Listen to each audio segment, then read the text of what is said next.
قرآن مجید یا حدیث میں اس قدم کی بابت کوئی سند نہیں ہے۔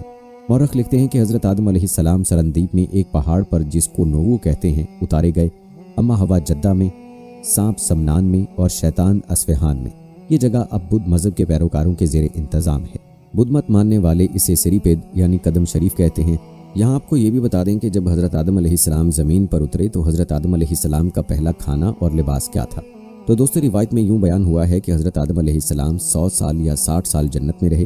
اس عرصے میں دونوں پر جنت کے کسی بھی حصے میں جانے پر پابندی نہ تھی سوائے شجر ممنوعہ کے۔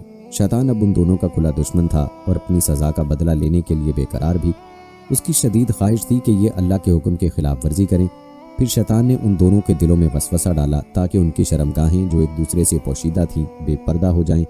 اس نے انہیں کہا، تمہارے رب نے تم دونوں کو اس درخت سے اس لیے منع فرمایا کہ کہیں یہ پھل کھا کر تم دونوں فرشتے نہ ہو جاؤ یا کہیں ہمیشہ زندے رہنے والوں میں سے نہ ہو جاؤ۔ شیطان کی ان باتوں نے حضرت حوا علیہ السلام کو سوچنے پر مجبور کر دیا، اور پھر شیطان کے مسلسل اور تواتر کے ساتھ سازشیں رنگ لائیں اور اس نے حضرت حوا علیہ السلام کو پھل کھانے پر راضی کر لیا۔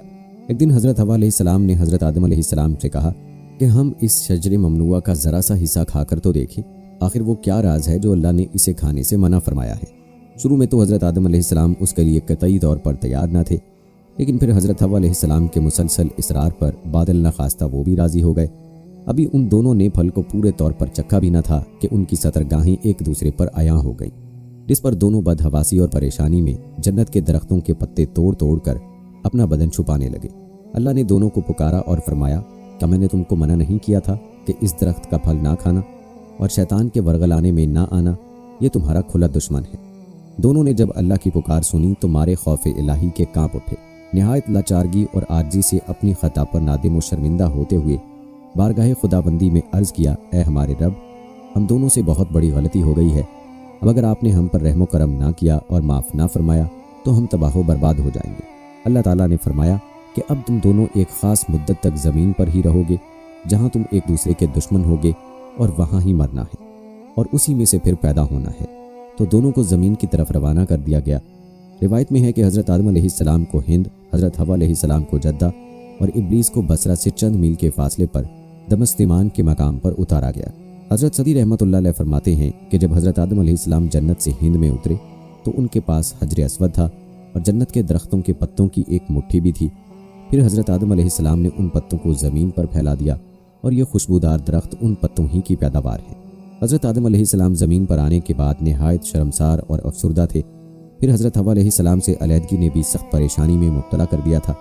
روایت میں ہے کہ آپ ایک طویل عرصے تک اللہ کے حضور گڑ گڑاتے، فریاد کرتے اور آنسو بہاتے رہے، یہاں تک کہ اللہ تعالیٰ کو ان کی اس گریہ وزاری پر رحم آ گیا۔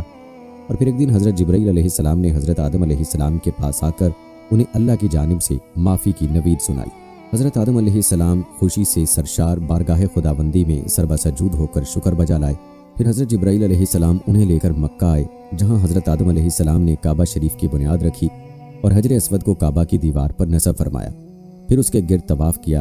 طواف سے فارغ ہو کر حضرت جبرائیل علیہ السلام انہیں جبل عرفات پر لے گئے، جہاں حضرت حوا علیہ السلام تشریف فرما تھیں، لیکن طویل عرصے کی جدائی اور حالات نے بہت سے جسمانی تغیرات پیدا کر دیے تھے، چنانچہ دونوں ایک دوسرے کو پہچان نہ پائے، جس پر حضرت جبرائیل علیہ السلام نے دونوں کا تعارف کروایا۔ حضرت عمر رضی اللہ تعالیٰ عنہ سے مروی ہے کہ نبی کریم صلی اللہ علیہ وآلہ وسلم نے فرمایا کہ جب حضرت آدم علیہ السلام سے لغزش ہو گئی تو انہوں نے اللہ تعالیٰ سے عرض کیا، اے میرے پروردگار، میں آپ سے محمد صلی اللہ علیہ وآلہ وسلم کے وسیلے سے سوال کرتا ہوں کہ آپ میری مغفرت فرما دیں۔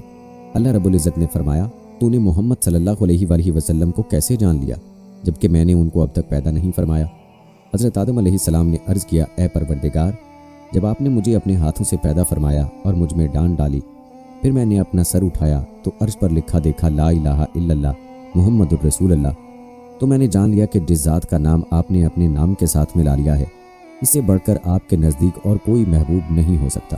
تو اللہ نے فرمایا، اے آدم، تو نے سچ کہا، وہ میرے نزدیک سب سے محبوب ہیں، اور جب تو نے ان کے وسیلے سے مجھ سے مانگ لیا تو بس میں نے تیری بخشش کر دی، اور اگر محمد صلی اللہ علیہ وآلہ وسلم نہ ہوتے تو میں آپ کو بھی پیدا نہ کرتا۔ دوستو، اب آتے ہیں اس بات کی طرف کہ جو آج کی ویڈیو کا مقصد ہے کہ دنیا میں حضرت آدم علیہ السلام سے پہلے کون سے ایک پیغمبر کا تذکرہ ملتا ہے۔ تو جان لیجیے کہ حضرت آدم علیہ السلام سے پہلے ایک پیغمبر کو اللہ نے جنات میں بھیجا تھا۔ دوستو، جن اللہ کی مخلوق ہیں جنہیں انسان کی پیدائش سے بھی قبل پیدا کیا گیا تھا، بعض محققین اور تاریخ دان لکھتے ہیں کہ جنات کو آدم علیہ السلام کی تخلیق سے بھی 2000 سال قبل تخلیق کیا گیا تھا۔ قرآن حکیم میں اس کا ذکر اس طرح سے آیا ہے، اور ہم نے انسان کو کھنکتے ہوئے گارے سے پیدا کیا ہے اور جنوں کو اس سے بھی پہلے بے دھوئیں کی آگ سے پیدا کیا۔ ایک اور جگہ ارشاد مبارک ہے، اس نے انسان کو بجنے والی مٹی سے پیدا کیا اور جنات کو آگ کے شعلے سے پیدا کیا۔ ابن کثیر ان آیات کی تفسیر میں لکھتے ہیں کہ سلسال خشک مٹی اور جس میں آواز ہو، فخار، آگ میں پکی ہوئی مٹی کو ٹھیکری کہتے ہیں۔ مارج سے مراد سب سے پہلا جن ہے جسے ابو الجن کہا جا سکتا ہے، جیسے حضرت آدم علیہ السلام کو ابو الآدم کہا جاتا ہے۔ یہاں مراد جنوں کا باپ یا جن بطور جنس کے لیے، جیسا کہ ترجمہ جنس کے اعتبار سے ہی کیا گیا ہے۔ لغت میں مارج آگ سے بلند ہونے والے شعلے کو کہتے ہیں۔ نار سے مراد ایک خاص نوعیت کی آگ ہے، نہ کہ وہ آگ جو لکڑی یا کوئلے جلانے سے پیدا ہوتی ہے، اور مارج کے معنی ہے خالص شعلہ جس میں دھواں نہ ہو۔ جس طرح پہلا انسان مٹی سے بنایا گیا، پھر تخلیق کے مختلف مدارج سے گزارتے ہوئے اس کے جسد خاکی نے گوشت پوست کے زندہ بشر کی شکل اختیار کی اور آگے اس کی نسل نطفے سے چلی، اسی طرح پہلا جن خالص آگ کے شعلے یا آگ کی لپٹ سے پیدا کیا گیا، اور اس میں اس کی ذریت سے جنوں کی نسل پیدا ہوئی۔ ان کا وجود بھی اصلاً ایک آتشی وجود ہی ہے، لیکن جس طرح ہم محض ایک تودہ خاک نہیں ہیں، اسی طرح وہ بھی محض شعلہ آتشی نہیں ہے۔ ایک روایت میں آیا ہے کہ جنوں کو جمعرات کو تخلیق کیا گیا تھا، جنوں کو اللہ تعالیٰ نے اپنی عبادت کے لیے پیدا کیا تھا، جس کی تصدیق قرآن مجید نے ان الفاظ میں کی ہے، اور میں نے جنوں اور انسانوں کو اس لیے پیدا کیا کہ وہ میری عبادت کریں۔ اس آیت مبارکہ سے ثابت ہو رہا ہے کہ انسان ایک مخلوق ہے جسے اللہ نے عبادت کے لیے پیدا کیا ہے۔ حضرت آدم علیہ السلام کی خلقت سے پہلے جنات کے درمیان پیغمبر مبعوث ہوئے ہیں، کیونکہ اللہ پاک قرآن مجید میں خلقت کے مقصد کو جن و انس کی عبادت اور ان کو کمال تک پہنچانا بیان کرتا ہے اور فرماتا ہے، میں نے جن و انس کو عبادت کے لیے خلق کیا ہے۔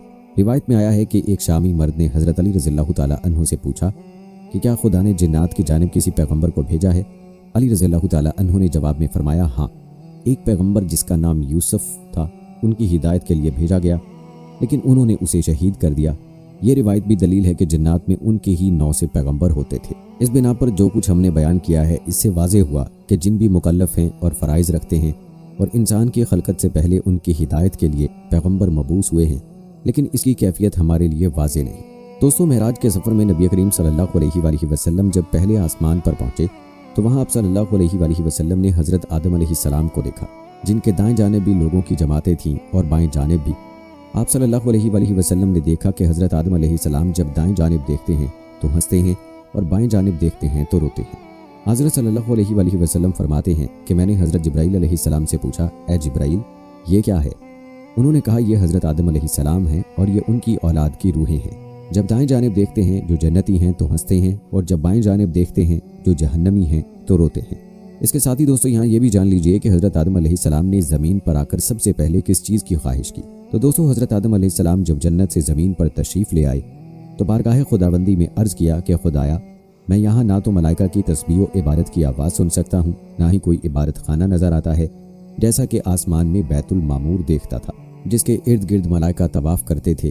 اس پر اللہ پاک کا حکم آیا کہ جاؤ، جہاں پر ہم نشان بتائیں وہاں پر کعبۃ اللہ بنا دو اور اس کے ارد گرد بھی طواف کر لو، اس کی طرف نماز بھی ادا کر لو۔ جبرائیل علیہ السلام ان کی رہبری کے لیے ان کے ساتھ چل پڑے اور انہیں اس مقام پر لے آئے تھے جہاں سے زمین بنی تھی، یعنی جس جگہ جھاگ بنی تھی، اور پھر وہی جھاگ پھیل کر پوری زمین بنی۔ حضرت جبرائیل علیہ السلام نے اپنا پر مار کر 7ویں زمین تک بنیاد رکھ دی، جس کو ملائکہ نے 5 پہاڑوں کے پتھروں سے بھرا، کوہ طور، کوہ لبنان، کوہ جودی، کوہ طور زیتہ اور کوہ ہرا۔ بنیاد بھرنے کے بعد نشان کے لیے چاروں طرف کی دیواریں بھی اٹھا دیں۔ اس طرف حضرت آدم علیہ السلام نماز بھی پڑھتے رہے اور طواف بھی کرتے رہے۔ طوفان نوح تک کعبہ اسی حالت میں رہا۔ طوفان کے وقت وہ عمارت آسمان پر اٹھا لی گئی اور وہ جگہ ایک اور اونچے ٹیلے کی صورت میں رہ گئی، مگر لوگ پھر بھی برکت کے لیے یہاں آتے تھے اور آ کر دعائیں مانگتے تھے۔ پھر حضرت ابراہیم علیہ السلام کے زمانے تک کعبہ اسی حالت میں رہا۔ جب حضرت اسماعیل علیہ السلام اور حضرت حاجرہ علیہ السلام یہاں آ کر رہے اور یہاں کچھ آبادی ہو گئی تو حضرت حاجرہ علیہ السلام کے انتقال کے بعد حضرت ابراہیم علیہ السلام کو حکم ہوا کہ حضرت اسماعیل علیہ السلام کو ساتھ لے کر خانہ کعبہ کی عمارت تعمیر کریں۔ اس کی نشانی اس طرح کی گئی کہ ایک بادل کا ٹکڑا بھیجا گیا تاکہ اس کے سائے سے کعبے کی حد مقرر کی جائے۔ حضرت جبرائیل علیہ السلام نے اس سائے کی مدد سے خط کھینچا اور حضرت ابراہیم علیہ السلام نے اس خط پر اس قدر کھدائی کی کہ بنیاد آدم نمودار ہو گئی۔ پھر اس پر عمارت بنائی۔ اس کی بلندی 9 ہاتھ تھی اور رکن اسود سے رکن شامی تک دیوار کی لمبائی 33 ہاتھ اور رکن شامی سے رکن غربی تک 22 ہاتھ اور رکن غربی سے رکن یمانی تک اور رکن یمانی سے رکن اسود تک 20 ہاتھ تھی۔ اسی طرح خانہ کعبہ کی عمارت مستطیل کی شکل میں بنی۔ حضرت ابراہیم علیہ السلام نے خانہ کعبہ کے اندر ایک تغار سا بنایا تاکہ کعبہ کے لیے جو نذرانے اور تحفے آئیں وہ اس میں رکھے جا سکیں۔ اس کے دروازے 2 تھے، ایک داخل ہونے کے لیے اور ایک نکلنے کے لیے۔ کعبہ بنانے والے حضرت ابراہیم علیہ السلام تھے اور ان کو گارا اور پتھر اٹھا کر دینے والے حضرت اسماعیل علیہ السلام تھے۔ اس دفعہ اس کی تعمیر کے لیے 3 پہاڑوں کے پتھر لائے گئے۔ بعد میں اس عمارت میں کچھ تبدیلیاں بھی کی گئیں۔ اس کی اونچائی مزید بڑھائی گئی، دروازہ بھی 2 کی بجائے 1 کیا گیا۔ یہاں دوستو آپ کو یہ بھی بتا دیں کہ آدم علیہ السلام اللہ تعالیٰ کے برگزیدہ نبی تھے۔ جب اللہ تعالیٰ نے انہیں پیدا کرنا چاہا تو فرشتوں اور ابلیس سے کہا، میں کھنکھناتے ہوئے سیاہ اور سڑے ہوئے گارے سے ایک انسان بنانے والا ہوں۔ جب میں اسے ٹھیک طرح سے بنا کر مناسب شکل دے دوں اور اس میں اپنی روح پھونک دوں تو تم سب اس کے آگے سجدے میں گر پڑنا۔ الغرض اللہ تعالیٰ نے پوری زمین سے ایک مٹھی مٹی لی۔ یہی وجہ ہے کہ آدم علیہ السلام کی اولاد میں کوئی گورا ہے، کوئی کالا ہے، کوئی سانولا ہے، کوئی نرم ہے، کوئی سخت ہے، کوئی ناپاک ہے، کوئی پاک ہے۔ پھر اللہ تعالیٰ نے اس مٹی کے خلاصے سے گارا تیار کیا۔ جب گارا سیاہ اور بدبودار ہو گیا اور اس سے کھن کھن کی آواز آنے لگی تو اللہ تعالیٰ نے اپنے دونوں ہاتھوں سے آدم علیہ السلام کا پتلا بنایا۔ پھر اللہ نے پتلے کو کچھ عرصے کے لیے ویسے ہی چھوڑ دیا۔ جب ابلیس نے اسے دیکھا تو اس کے گرد چکر لگانے لگا اور اس کو بغور دیکھتا رہا۔ اس نے دیکھا کہ پتلا اندر سے خالی ہے تو وہ سمجھ گیا کہ آدم اپنے اوپر قابو نہ رکھ سکیں گے۔ پھر اللہ تعالیٰ نے جمعے کے دن عصر کے بعد اس پتلے کو زندہ انسان بن جانے کا حکم دیا۔ حکم سنتے ہی وہ پتلا زندہ انسان بن گیا۔ جب اللہ تعالیٰ نے آدم علیہ السلام کو پیدا کیا اور ان کے جسم میں روح پھونکی تو انہیں چینک آئی۔ انہوں نے اللہ کے حکم سے الحمدللہ کہا۔ اللہ تعالیٰ نے فرمایا، یرحمک اللہ، اللہ تم پر رحم کرے۔ پھر اللہ تعالیٰ نے ان سے فرمایا، جاؤ ان فرشتوں کو سلام کرو اور سنو وہ کیا کہتے ہیں، جو کچھ وہ کہیں وہی تمہارا اور تمہاری ذریت کا سلام ہوگا۔ آدم علیہ السلام ان کے پاس گئے اور ان سے کہا، السلام علیکم۔ فرشتوں نے جواب دیا، وعلیکم السلام ورحمۃ اللہ وبرکاتہ۔ جب اللہ تعالیٰ نے آدم علیہ السلام کو پیدا کیا تو تمام فرشتے اللہ کے حکم کے مطابق آدم علیہ السلام کے سامنے سجدے میں گر پڑے، لیکن ابلیس نے تکبر کیا اور سجدہ کرنے سے صاف انکار کر دیا اور کہنے لگا، میں اس سے بہتر ہوں، مجھے تو نے آگ سے پیدا کیا اور آدم کو مٹی سے پیدا کیا۔ ابلیس جنات میں سے ہے۔ اللہ تعالیٰ کا فرمان ہے، الا الابلیس کان من الجن، مگر ابلیس جنات میں سے تھا۔ دوسری بات یہ ہے کہ نبی کریم صلی اللہ علیہ وآلہ وسلم کا فرمان ہے کہ ابلیس آگ سے پیدا ہوا اور فرشتے نور سے پیدا ہوئے۔ تیسری بات یہ ہے کہ ابلیس کی اولاد ہے جبکہ فرشتوں میں تناسل کا سلسلہ نہیں ہے۔ اسی طرح ابلیس نے اللہ تعالیٰ کی نافرمانی کی، تکبر کیا، جبکہ ملائکہ اللہ تعالیٰ کی ایسی مکرم مخلوق ہے کہ اللہ کے احکام کی نافرمانی نہیں کرتی۔ اگر یہ کہا جائے کہ شیطان جب فرشتوں میں نہیں تو اسے سجدہ کرنے کا حکم کیوں دیا گیا؟ جواب یہ ہے کہ اسے اپنے علم، اجتہاد اور عبادت کی وجہ سے آسمان میں ایک بلند مقام حاصل تھا۔ پھر اللہ تعالیٰ نے آدم علیہ السلام کی پیٹھ پر مسح کیا۔ مسح کرتے ہی ہر روح جوان کی اولاد میں قیامت تک پیدا ہونے والی تھی نکل پڑی۔ پھر ان روحوں کو آدم علیہ السلام کے سامنے پیش کیا۔ آدم علیہ السلام نے کہا، اے میرے رب، یہ کون لوگ ہیں؟ اللہ تعالیٰ نے فرمایا، یہ تمہاری اولاد ہے۔ آدم علیہ السلام نے ان میں سے ایک شخص کو دیکھا۔ ان کو اس کی آنکھوں کے درمیان جو نور تھا وہ بہت پسند آیا۔ کہنے لگے، اے میرے رب، یہ کون ہے؟ اللہ تعالیٰ نے فرمایا، یہ تمہاری اولاد کی آخری جماعتوں میں سے ایک شخص ہے جس کا نام داؤد ہے۔ آدم علیہ السلام نے پوچھا، اے میرے رب، تو نے اس کی عمر کتنی رکھی ہے؟ اللہ نے فرمایا، 60 سال۔ آدم علیہ السلام نے عرض کیا، اے میرے رب، میری عمر سے اس کی عمر میں 40 سال بڑھا دے۔ بس اللہ تعالیٰ نے ایسا کر دیا اور اس پر گواہ بھی ٹھہرا دیا۔ تو جب آدم علیہ السلام کی عمر مکمل ہو گئی تو اللہ نے ان کی طرف ملک الموت کو بھیجا۔ تو آدم علیہ السلام نے کہا کہ کیا میری عمر سے ابھی 40 سال باقی نہیں ہے؟ ملک الموت نے کہا کہ کیا آپ نے یہ 40 سال اپنے بیٹے داؤد علیہ السلام کو ہبہ نہیں کیے تھے؟ آدم علیہ السلام نے انکار کر دیا، لہٰذا آپ کی اولاد بھی انکاری ہے، اور آدم علیہ السلام بھول گئے، لہٰذا آپ کی اولاد بھی نسیان کا شکار ہو گئی۔ اسی طرح اللہ تعالیٰ نے آدم علیہ السلام کی پشت سے نکلنے والی اولاد سے میدان عرفات میں عہد لیا۔ اللہ تعالیٰ نے جتنی مخلوق پیدا کرنی تھی ان کو آدم علیہ السلام کے آگے چیونٹیوں کی طرح پھیلا دیا، پھر ان سے بالمشافہ گفتگو فرمائی۔ اس کے بعد اللہ تعالیٰ نے آدم علیہ السلام کی پسلی سے ان کی بیوی کو پیدا کیا تاکہ آدم ان سے سکون حاصل کرے۔ پھر اللہ نے انہیں جنت میں رہنے کا حکم دیا۔ آدم علیہ السلام جمعے کے دن جنت میں داخل ہوئے۔ اللہ تعالیٰ نے آدم علیہ السلام سے فرمایا، تم اپنی بیوی کے ساتھ اس جنت میں رہو اور جہاں سے چاہو خوب کھاؤ پیو، لیکن اس درخت کے قریب بھی نہ جانا ورنہ تم نقصان اٹھاؤ گے، اور یہ ابلیس تمہارا اور تمہاری بیوی کا دشمن ہے، اسے ہوشیار رہنا، کہیں ایسا نہ ہو کہ یہ تمہیں جنت سے نکلوا دے۔ الغرض یہاں تم بڑے عیش و آرام سے رہو گے۔ آدم علیہ السلام اور ان کی زوجہ جنت میں بڑے آرام سے رہ رہے تھے، لیکن ابلیس ان کے پیچھے لگا ہوا تھا۔ اس نے آدم علیہ السلام سے کہا، اے آدم، میں تمہیں ایسا درخت نہ بتاؤں کہ جس کو کھا کر تم کو ایسی سلطنت مل جائے جس میں کبھی ذوف نہ آنے پائے؟ اور ایک دن ان سے کہنے لگا، تمہارے رب نے جو تمہیں اس درخت سے منع کیا ہے صرف اس لیے کہ کہیں تم فرشتے نہ بن جاؤ اور ہمیشہ زندہ رہو۔ اور پھر قسم کھا کر کہا، میں تم دونوں کا خیر خواہ ہوں۔ الغرض اللہ تعالیٰ نے جو عہد آدم علیہ السلام سے لیا تھا، آدم علیہ السلام اسے بھول گئے اور ابلیس نے بالآخر ان کو ورغلا ہی دیا۔ آدم علیہ السلام کی زوجہ مطہرہ سیدہ حوا علیہ السلام نے پہلے درخت سے کھایا اور آدم علیہ السلام کو ترغیب دی، بالآخر دونوں نے درخت سے کھا لیا۔ اسی لیے نبی کریم صلی اللہ علیہ وآلہ وسلم نے فرمایا، اگر حوا نہ ہوتی تو کوئی عورت اپنے خاوند کے ساتھ خیانت نہ کرتی۔ درخت سے کھانا ہی تھا کہ ان کی شرمگاہیں ایک دوسرے کے سامنے ظاہر ہو گئیں۔ یہ دیکھ کر انہوں نے جنت کے پتے اپنے اوپر چپکانے شروع کر دیے۔ اللہ تعالیٰ نے انہیں پکار کر فرمایا، کیا میں نے تم دونوں کو اس درخت کے کھانے سے منع نہیں کیا تھا؟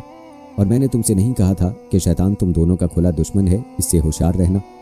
اللہ تعالیٰ نے آدم علیہ السلام کو طویل القامت پیدا کیا تھا، سر میں بال گھنے تھے۔ جب انہوں نے اس درخت سے کھا لیا تو ان کا لباس علیحدہ ہو گیا، ان کا سطر نظر آنے لگا۔ وہ بھاگے تو ایک درخت نے ان کے بال پکڑ لیے، وہ اس سے جھگڑنے لگے۔ اللہ تعالیٰ نے فرمایا، اے آدم، مجھ سے بھاگتے ہو؟ آدم علیہ السلام نے عرض کیا، تجھ سے شرم آتی ہے اس نافرمانی کی وجہ سے۔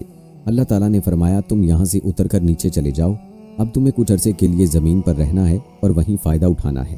پھر اللہ تعالیٰ نے جمعہ ہی کے دن انہیں زمین پر اترنے کا حکم دیا اور اسی دن وہ زمین پر اتار دیے گئے۔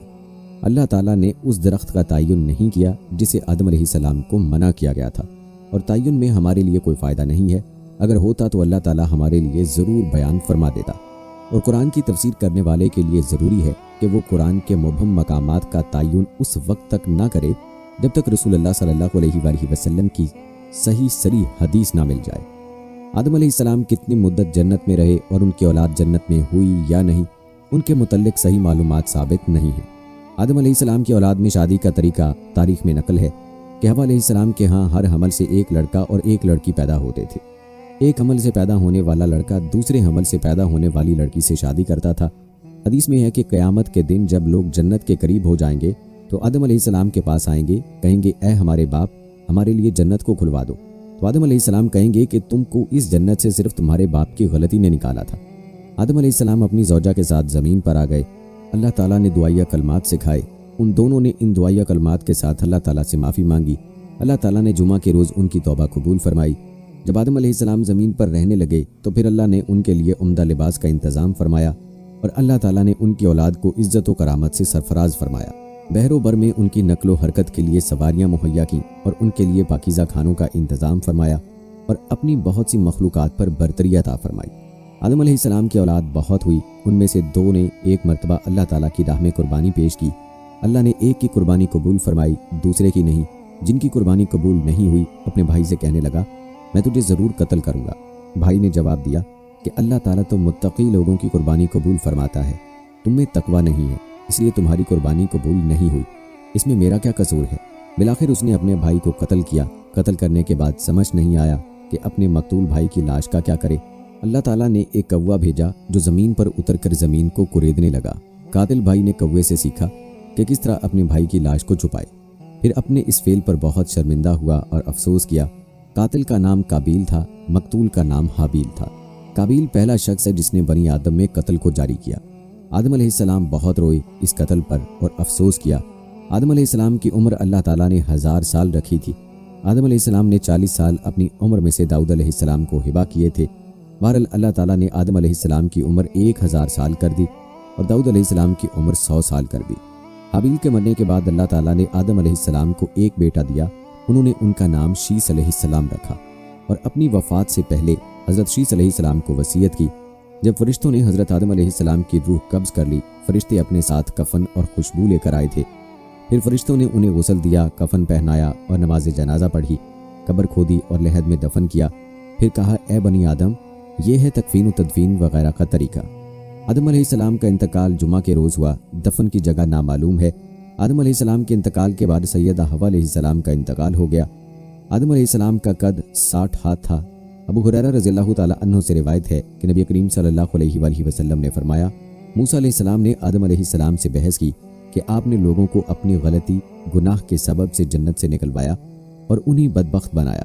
آدم علیہ السلام نے فرمایا، اے موسیٰ علیہ السلام، اللہ تعالیٰ نے آپ کو رسالت اور کلام کرنے کے لیے چنا، اور آپ مجھے ایک ایسے معاملے میں ملامت کر رہے ہیں جو اللہ تعالیٰ نے میری تخلیق سے قبل لکھ دیا تھا۔ رسول اللہ صلی اللہ علیہ وآلہ وسلم نے فرمایا آدم علیہ السلام دلیل کے ذریعے موسیٰ علیہ السلام پر غالب آ گئے۔ اور ہاں دوستو، آخر میں حضرت آدم علیہ السلام کی وفات کب اور کیسے ہوئی، اس حوالے سے آپ کو آگاہ کر دوں کہ جب حضرت آدم علیہ السلام حابیل کی موت کی وجہ سے بے قرار رہتے تھے، تب اللہ پاک نے حضرت جبرائیل علیہ السلام کو ان کی تسلی کے لیے بھیجا۔ انہوں نے حضرت آدم علیہ السلام کو بحکم خداوندی بتایا اللہ ان کو ایک فرزند عنایت کرے گا جس کی نسل سے پیغمبر پیدا ہوں گے، حضرت شیس علیہ السلام۔ چنانچہ حابیل کے مرنے کے 5 سال بعد حضرت آدم علیہ السلام کے ہاں فرزند پیدا ہوا جس کا نام شیس رکھا۔ اس کا مطلب ہے اللہ کا دیا ہوا تحفہ۔ یہ نام رکھنے کی وجہ یہ ہے کہ حابیل کے مرنے کے 5 سال بعد اللہ پاک نے ان کو شیس عطا فرمایا۔ جب حضرت آدم علیہ السلام کی وفات کا وقت قریب آیا تو انہوں نے اپنے بیٹوں سے فرمایا کہ بیٹو، میرا جنت کے پھل کھانے کا جی چاہ رہا ہے۔ وہ تلاش کے لیے نکل گئے تو انہیں سامنے سے فرشتے آتے ہوئے ملے جن کے پاس حضرت آدم علیہ السلام کا کفن اور خوشبو تھی، اور ان کے پاس کلہاڑے اور ٹوکریاں بھی تھیں۔ انہوں نے کہا کہ آدم کے بیٹو، تمہیں کس چیز کی تلاش ہے؟ انہوں نے کہا کہ ہمارے والد بیمار ہیں اور جنت کے میوے کھانے کی خواہش رکھتے ہیں۔ فرشتوں نے کہا کہ واپس چلے جاؤ، تمہارے والد فوت ہونے والے ہیں۔ اور جب فرشتے حضرت آدم علیہ السلام کی روح قبض کرنے کے لیے آئے تو حوا علیہ السلام نے ان کو دیکھ کر پہچان لیا اور وہ حضرت آدم علیہ السلام سے چمٹ گئیں۔ حضرت آدم علیہ السلام نے فرمایا کہ مجھ سے الگ ہو جاؤ، پہلے بھی مجھے تمہارے ذریعے سے ہی مصیبت پہنچی تھی، مجھے میرے رب کے فرشتوں کا ساتھ دینے دو۔ فرشتوں نے ان کی روح قبض کی، غسل دیا، کفن پہنایا، خوشبو لگائی، آپ کی قبر کھودی اور لحد تیار کی۔ حضرت جبرائیل علیہ السلام نے ان کے بیٹے حضرت شیس علیہ السلام کو نماز جنازہ پڑھنے کا طریقہ بتایا۔ آپ علیہ السلام نے نماز جنازہ پڑھائی۔ عام طور پر تاریخی کتب میں حضرت آدم علیہ السلام کی عمر مبارکہ 960 سال بیان کی گئی ہے۔ کہتے ہیں آپ کو جبل ابی قبیس کے گھر غار کنز میں دفن کیا گیا۔ حضرت ابن عباس رضی اللہ تعالیٰ عنہ کے بقول حضرت نوح علیہ السلام نے طوفان کے بعد کشتی سے اتر کر آپ کو بیت المقدس میں دفن کیا۔ حضرت حوا علیہ السلام کے بارے میں بھی بہت سی روایات ہیں کہ آپ بھی آدم علیہ السلام کی وفات کے 1 سال بعد ہی انتقال فرما گئیں اور ان کے ساتھ ہی دفن ہوئی۔ ہماری اللہ پاک سے دعا ہے کہ اللہ پاک حضرت آدم علیہ السلام اور حضرت اماں حوا علیہ السلام کو امت مسلمہ کی طرف سے بہترین جزائے خیر عطا فرمائے اور ہمیں آدم و حوا علیہ السلام کی زندگی سے سبق سیکھنے اور اس پر عمل کرنے کی توفیق عطا فرمائے۔ آمین یا رب العالمین۔